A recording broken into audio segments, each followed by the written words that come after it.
your friendly local yarn shop owner, and I am here from Alterknit Universe. You may know me as Kim Smith Happy all over the interwebs, and I'm here today to do a little podcast episode. Woohoo! I hear you say. These podcast episodes are usually quite taxing on me health-wise, so I'm gonna try and break it down into like smaller little chunks that I can do. It is stinking hot here in the UK near Bristol, so if my glasses start getting a bit misty, I'm just not regulating my body temperature very well, which is very common for me. And you might notice some changes to the background. We have a automatic hand sanitizer machine behind me there, and an air conditioner behind me there, a little portable one. So yeah, there's some not very pretty aspects to this, but what I'm going to be showing you is very pretty. So I am Kim. I run Alterknit Universe. We're a local yarn shop near Bristol in the UK, and we specialize in natural, recycled, local, and ethically created yarns, spinning fibers, and knitting and crochet and spinning goodness. You may also notice that I have some new tattoos. 2022 has been the year of the tattoo for me. I decided that there were a couple of things that I've always wanted to get, and I was like, okay, this is the year we're gonna do it. So Karl and I have been up to Glasgow, and a friend of mine was visiting in Bristol, so I got a little extra piece from them, and then I got my knuckles done in Manchester. So you can I'll let you try and figure out what they say as we go, because that's half the fun, right? Let's start with spinning. So some of you may have seen that I've been posting studio vlogs, and we've been doing that every month, and one of the months I shared with you guys that I got a jumbo e-spinner, which I actually haven't used that much considering how much it cost me and how much I've been wanting it. Mostly just because we've had a lot else going on. I've been feeling a bit guilty not working on commissions and designing when I've been chilling out in the evening, which is not very good health-wise, like mental health, like work-life balance. I should be allowed to play on my spinning wheel if I want to, but I just haven't really let myself do it. But here are the bad boys. So these three were, I don't know. I don't even know how to describe it. I love doing it. So these were they weren't my first try on the Ashford Jumbo e-spinner, which I believe is what's called, Super Jumbo.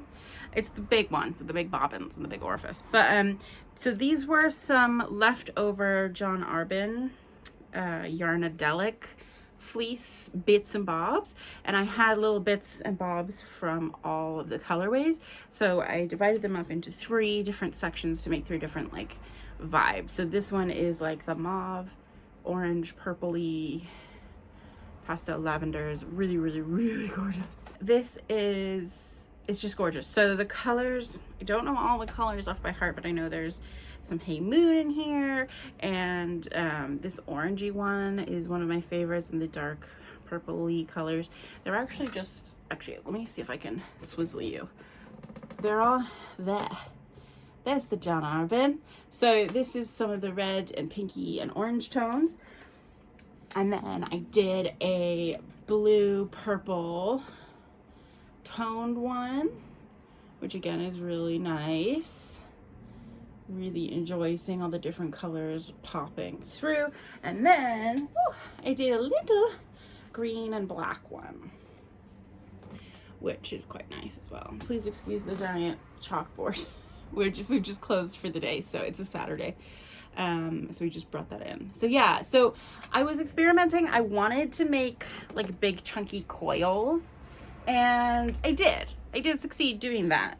But I didn't actually enjoy the process of making the coils as much as I was hoping I would. Like, it looks really pretty on video and all over Instagram, and like the yarn is like so squishy, but the more I felt, and this is like controversial opinion, I'm sure, but I prefer 3-ply to a coil. And here's why. So first of all, when you make a coil, you've got a core and it's being wrapped around with this big chunky single that you spun. And when you do that, the big chunky single that you spun is untwisting itself, so it's becoming like a little more ugly, in my opinion. And it's getting a bit like, not like misaligned, but it can get misaligned really quickly. Also, if you don't get it exactly right with the core and the coil wrapped around, the single wrapped around it to like squish into the coil, you can either have like a really stringy bit where the core shows through, or if you like push it up, then you have these like really thick beehives. Yeah, I did a lot of experimenting with it, and it was just hard work, and it was really, I just didn't enjoy it. That's the only thing I can say. Like, if you enjoy making coils, like, more power to you. But the 3-ply I love because you can just spin one bobbin and then end ply it or chain ply it. So this is, and you still get, in my opinion, you still get the like chunky, floopy, squishy, fluffy gorgeousness, but you're getting more of a color variation in each of your ply. And then if you don't know if you can see this here, but it is 3-ply there. It's a lot easier to get balanced, like straight off of the bobbin. You don't need to soak it or anything to get it balanced straight off the bobbin after you've plied it, which is a huge bonus for me. Like, I could go ahead and knit or weave straight with this and not worry about it getting like tangled or whatever. And if you want to ever cut this, it's a lot easier to cut and keep from untwisting than a coil is, because they kind of I mean, they're coiled, so they just kind of go boing if you cut it, and then you end up with like a weird cord and you have like a long bit. And so yeah, I'm an advocate for a chain ply over a coil. I know, controversial opinion, especially as the coils have been so popular all over Instagram and Reels and everything, but that's just my 2 cents. I love this, and I am looking forward to doing more. The only downside that I found to working with the Jumbo e-spinner is that it uses a lot of yarn, use a lot of fleece, which is just like makes logical sense, and I knew that going into it. But like 100 grams of fiber, if you're gonna spin that sock yarn, it's gonna take you a long time to make. So you get more like enjoyment for your buck kind of thing. But then, and it's the same with like sock yarn versus like chunky yarn. It's gonna cost more to like make a garment and all that kind of stuff. So you need to have a lot of fleece on hand when you're spinning super chunk, but it's really fun, and I'm looking forward to getting some more waste yarn and making up some bats. I have an electric carder now, which my dad and I have had to completely replace the teeth on. So there should be a daddy-daughter DIY video for you at some point about us trying to do that, which is quite amusing. So yes, that's been my spinning. I am currently working on trying to do like a sock yarn on my Jumbo e-spinner with some Hilltop Cloud that I have just lying around as just like a for me fun project. I've mixed it so I have like little bits that I've mixed with a big plain bit, and I'm hoping to make like matching socks for Karl and I, because there's about 200 grams of fiber there, but it took me a long time to figure out how to change the settings on the Jumbo e-spinner to make it actually make thin yarn. Maybe I can talk about that in another video if you guys are interested in that, because it took me forever to try and figure it out. Like, everyone buys a Jumbo e-spinner and just spins chunky on it, which is great, but they do say that you can spin any kind of weight of yarn on it, and yet like I really struggled. So if anyone else is struggling, let me know. Did you use a tutorial? Like, send me the link, because I couldn't find any. Anyway, so that's the spinning section.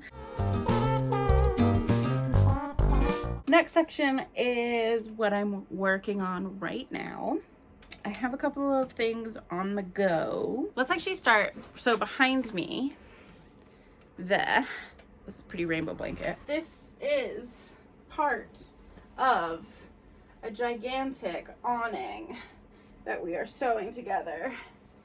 that's gonna go outside of the shop. Oh, there's more on the floor here.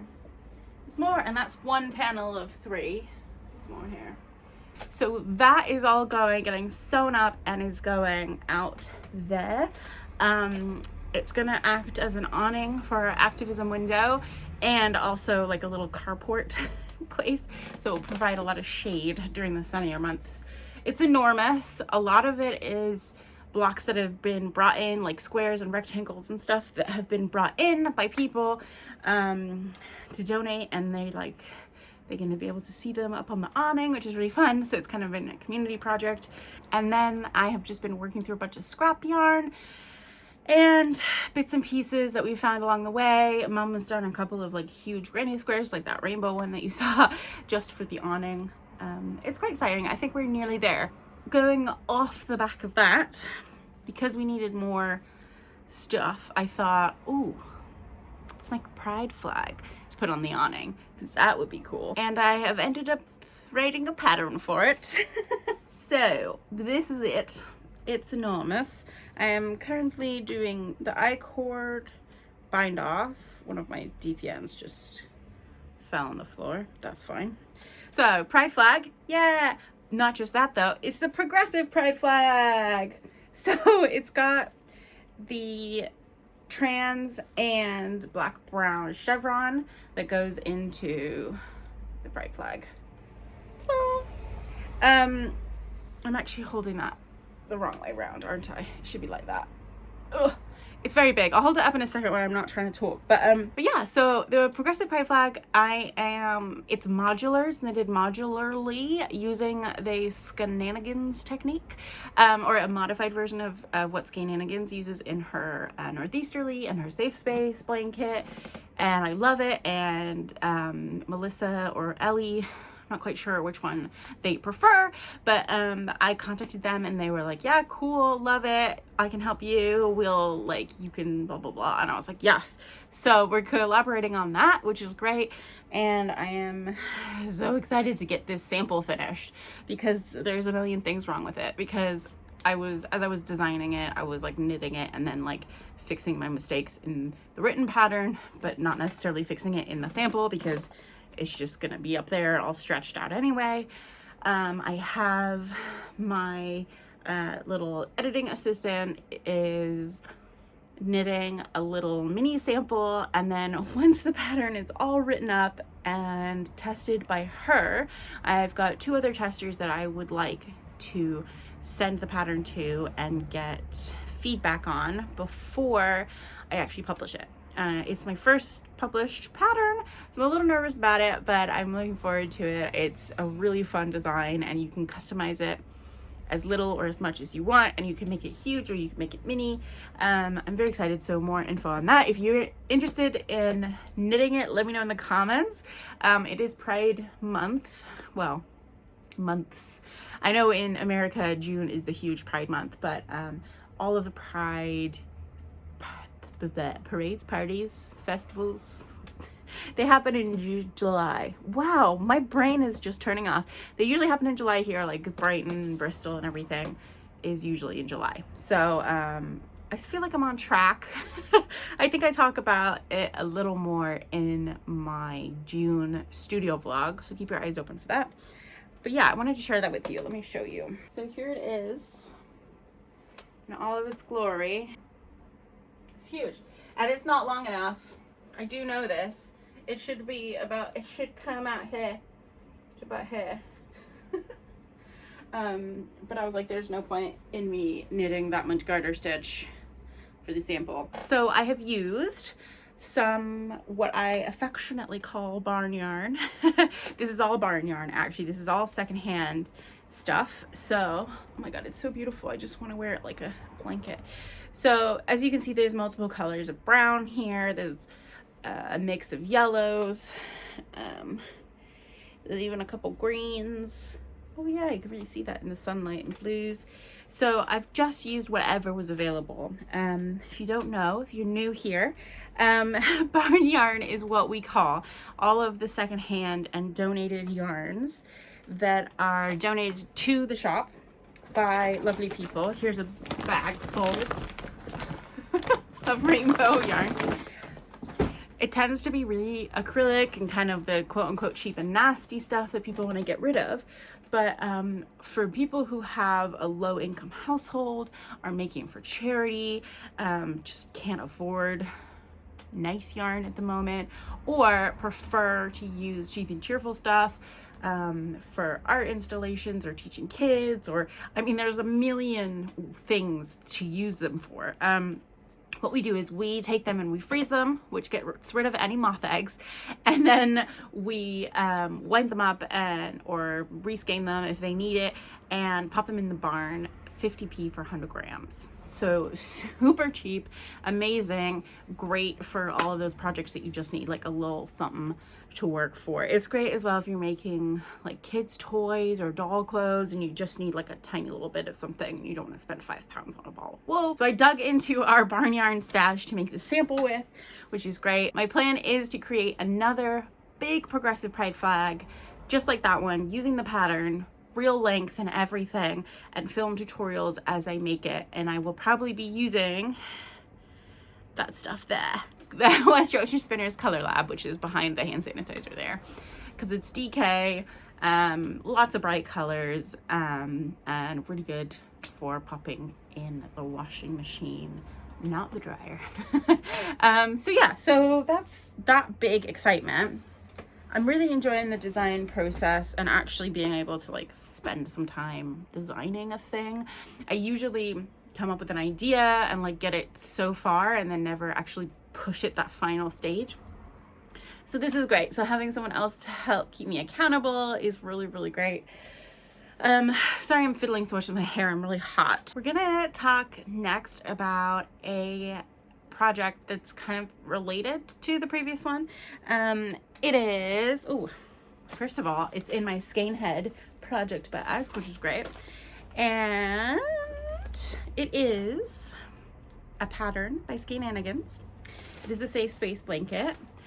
And the yarn is a combination of a couple things. I've definitely spoken about this a few times on my channel before, so I'm not going to go into huge detail, but I do want to share with you the progress, because this Safe Space blanket is huge, and it's all, the yarn is Corner of Craft Advent.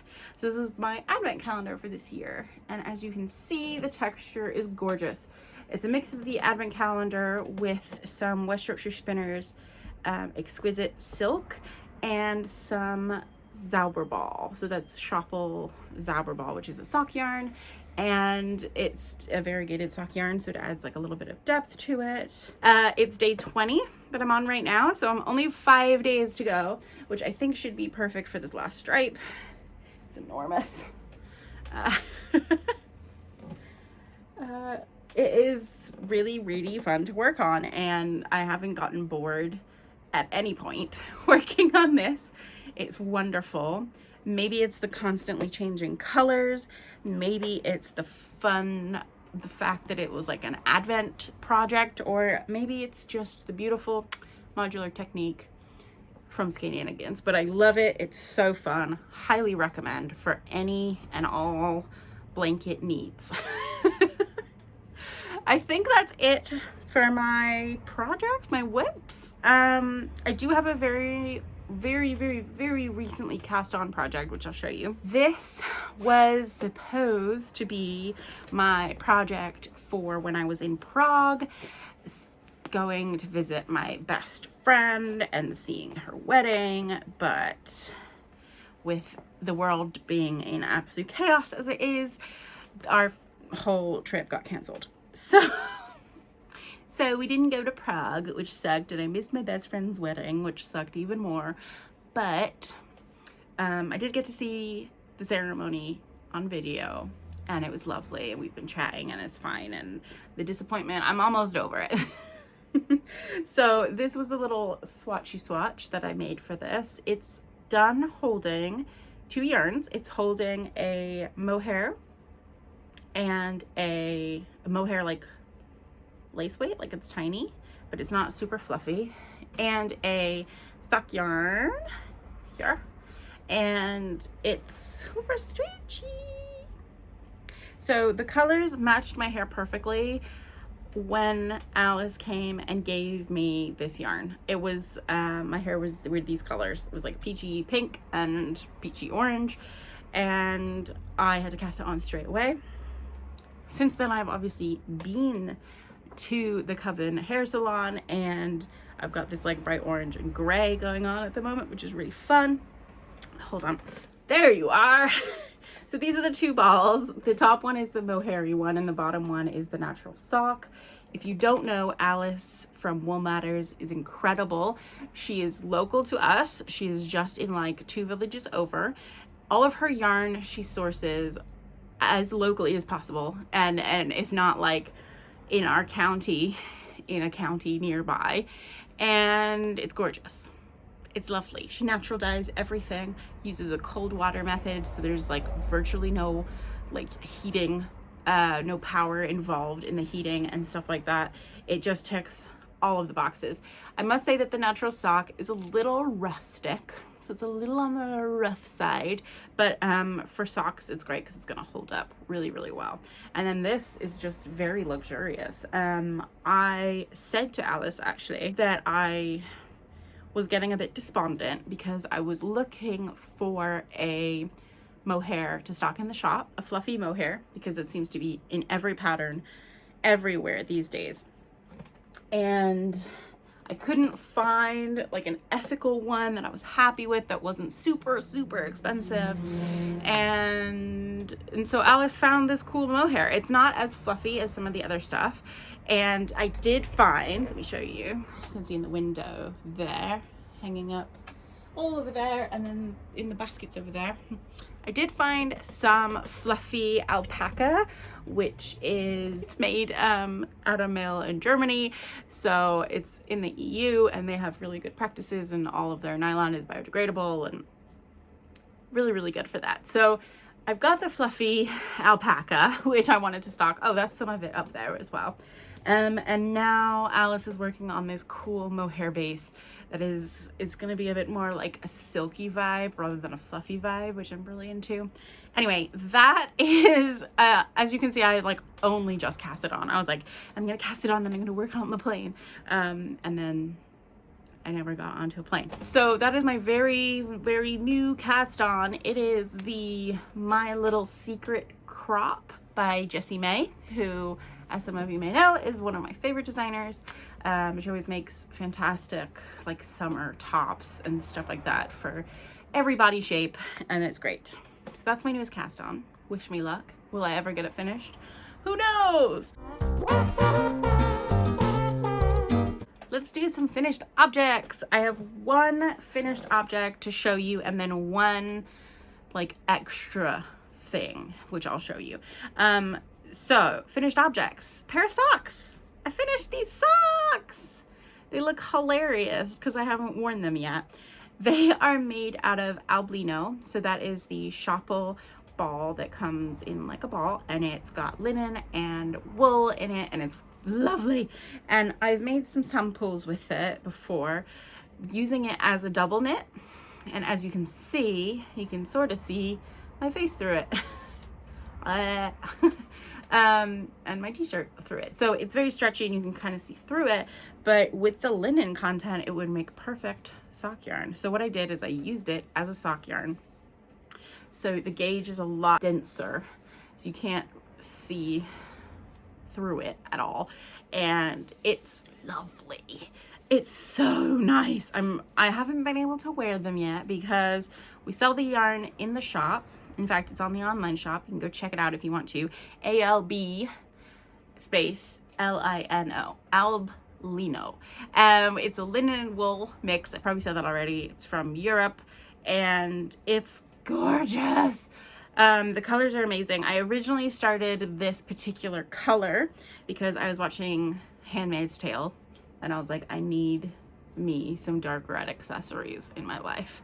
I was just like watching it, and I was like, their outfits are so cool, and I love their gloves, and it's amazing. I was also you know, being traumatized while I watched it, because it's very deep, dark, and as you watch it, you're kind of like, this could happen to us, like now, and it's terrifying. So, you know, TV. Anyway, these socks are great. I really feel like my brain is just all over the place today. I really hope you can bear with me. I hope you are enjoying sitting down with me. I hope you have your knitting and a cup of tea or coffee, or it's really hot, like maybe like an iced tea or some water. Don't forget to hydrate. Yeah, it's lovely to be back here with you guys. And my beautiful socks. I haven't sewn the ends in yet, but they are on the shop floor as a sample, so you can come and squeeze them to your heart's delight, as well as the double knit samples, which are great. So you can see the difference. It's a very versatile yarn. The last thing I want to talk to you guys about is my battle jacket. So this is, for those of you who don't know, a battle jacket is like what metalheads call their little jean jackets, where they put patches and stuff on them, and they're usually like cut off, and it's kind of like, it's a thing. I've always loved having patches on stuff that tell a story. As if it wasn't hot enough already, I'm about to put this on, get even sweatier. Right, so this is just a simple black denim jacket with some little studs on it that came on it like that. I was like, I'm not gonna mess around with that. And I've got a couple patches on here, which I'll show you there. And then these ones are D&D themed.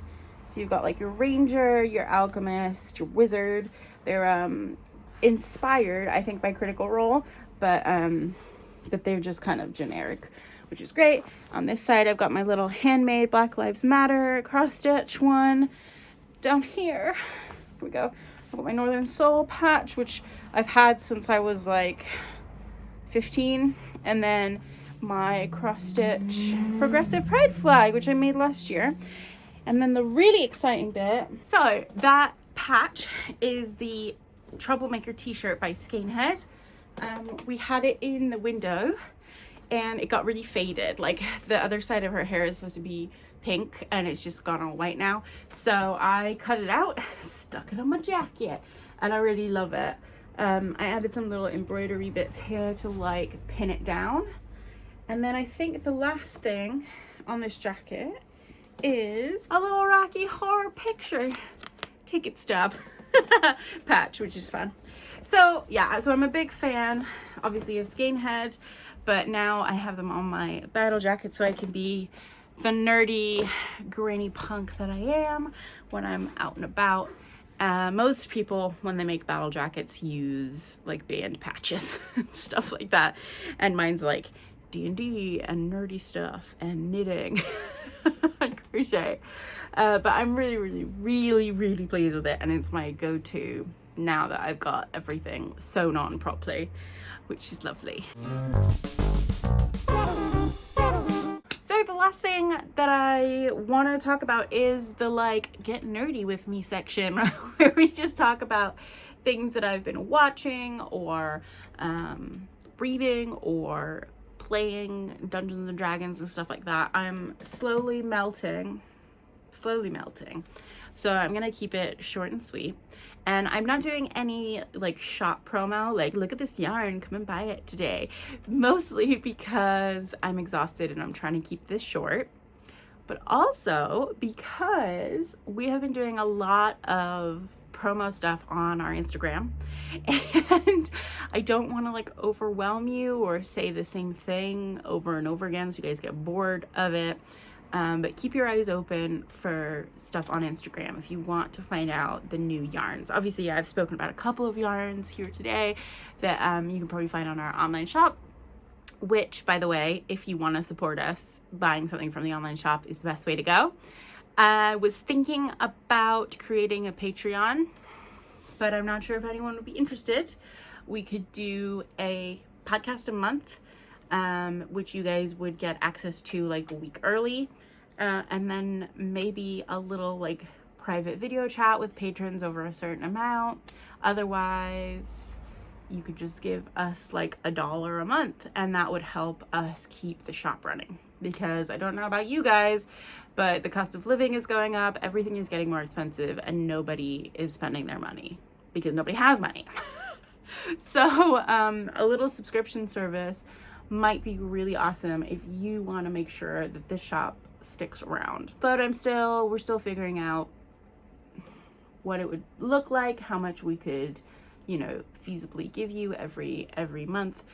So let me know down in the comments or send me a message if you would be interested in becoming a patron and what you would like to see. Would you like a physical gift? Would you like a video podcast? Would you like a video call, like a chat, like a virtual knit group? What would you like? Let me know, and we'll see what we can do, because I love doing this. I love hanging out with you guys, connecting, and obviously I love running my business. Otherwise I wouldn't have a business. But I love running the business, and I want to keep it going for as long as possible. And if that means changing up how we do things, then we'll change up how we do things. But yeah, let's get nerdy with me this month, or this episode.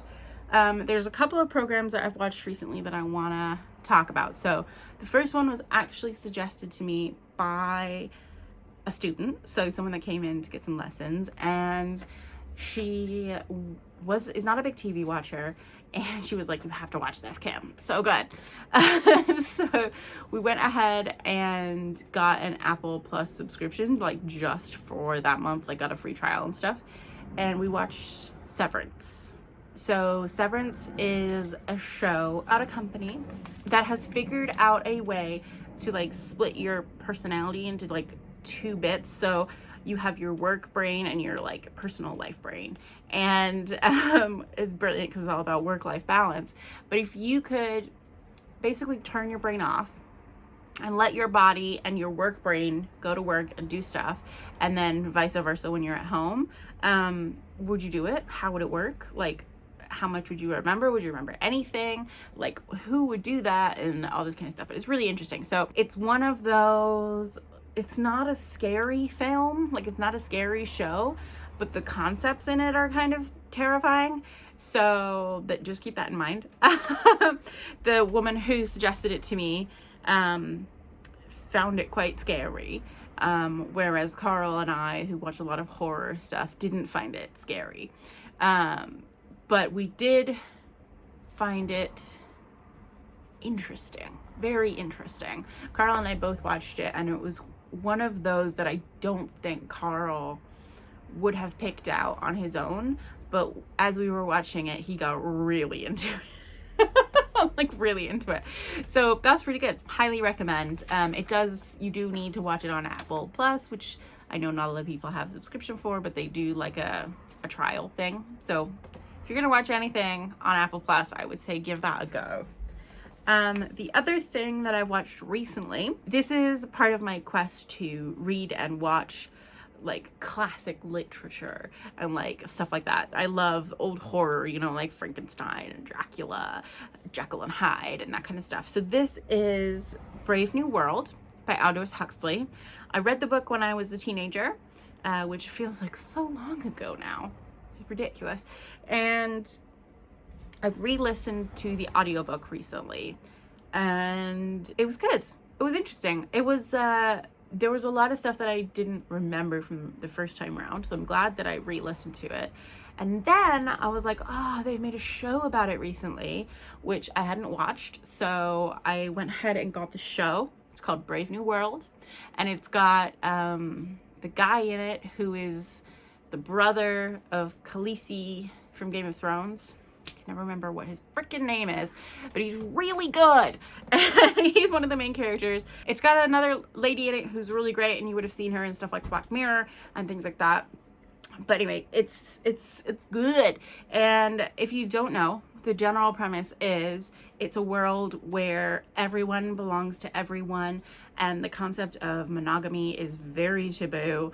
The concept of keeping your body to yourself is very taboo, and the society is designed to not have like negative emotions going on. So you just pop a little they call it soma. You just pop a little pill if you're feeling uncomfortable, whatever, and it like calms you down, chills you out. And it's all about what happens when they meet someone from outside that society and everything that happens. And also these burgeoning feelings of love and intimacy and wanting to, you know, say no to a sexual partner or a romantic partner is really interesting. So it's very cool if you like dystopian societies and that kind of stuff. Highly recommend. Love the show. It does diverge a lot from the book, but I actually really enjoyed what they did with it and where they went with it. I thought it kind of became its own thing, which is good. I think sometimes when that happens now in adaptations, people get really upset and it can kind of go in a weird direction. But I think they actually explored the concepts more than they did in the book. Anyway, I'm rambling now, but I really loved it. The other thing, obviously, is Stranger Things, season 4. Oh my God, Hellfire Club, so good. If you haven't seen it yet, I will try not to say any spoilers, but I can't wait for the last, I think 2 episodes are coming out in July. I'm very excited. I was one of the people that watched the first season when it came out and have kept watching it throughout the thing. Carl's not that into it, which is weird because there's stuff about D&D and they're fighting monsters and stuff like that. He is over there. Do you want to come say hi? I'm going to briefly come say hello. So Karl was watching season 4 and he was like, that's not a mind flare and stuff like that.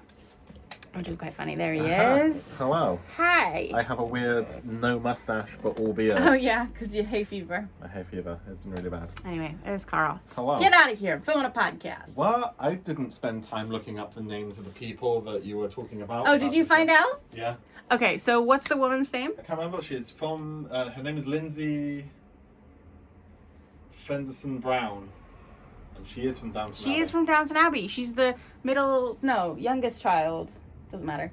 But yes. And Harry Lloyd. Harry Lloyd. The guy from Game of Thrones. There you go. Okay, I've got Google on tap here.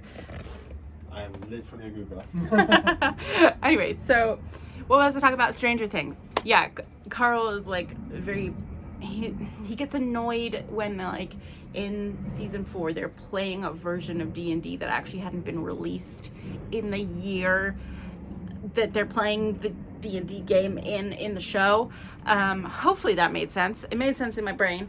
But yeah, so he was a bit annoyed about that and he was like, it wouldn't be like that. And I was like, shut up and just enjoy the show. But yeah, I really loved it. Loved the new characters that were introduced. Loved friendships being formed between different members of the gang. And I have a very strong suspicion that one of the characters may be gay. Not gonna say who it is, but they're not out. And I just, if it doesn't come out in the next 2 episodes, I don't know what I'm gonna do. I don't know, but I want it to happen so bad. Anyway, I think that's all I have to talk to you guys about. The only other thing, I keep saying this, I'm like, I'm done, and then I come up with something else. Last thing, I promise it's the last thing. I told myself I was gonna be like short and snappy, but I've just got so much to talk to you guys about. So this is a book called Freedom Seekers. It is by Simon Pete Newman, and it is, the little tagline is escaping from slavery in Restoration London. I love me a bit of history. I love me a bit of like period drama. This is not a period drama. Newspaper ads for lost and found things were a thing back in the old days, and they used to also include slaves on these lost and found lists, which is completely dehumanizing and horrible. But they have given us a little peek into what these slavers and enslaved lives might have been like. There's not a lot of documented information about slaves at all in the past, except for like how badly they were treated. So this guy, this historian, has gone through and looked at all of these newspaper like lost and found ads for people, which is just such a bizarre concept.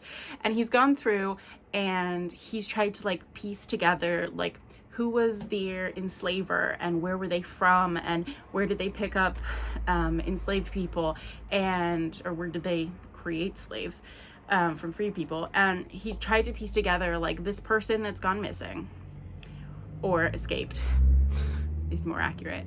Where did they come from? What might have been their life like? What was their daily routines while they were enslaved and everything? And I think one of the reasons why this is kind of a big deal is that a lot of people don't think about having slaves in London during any period of time.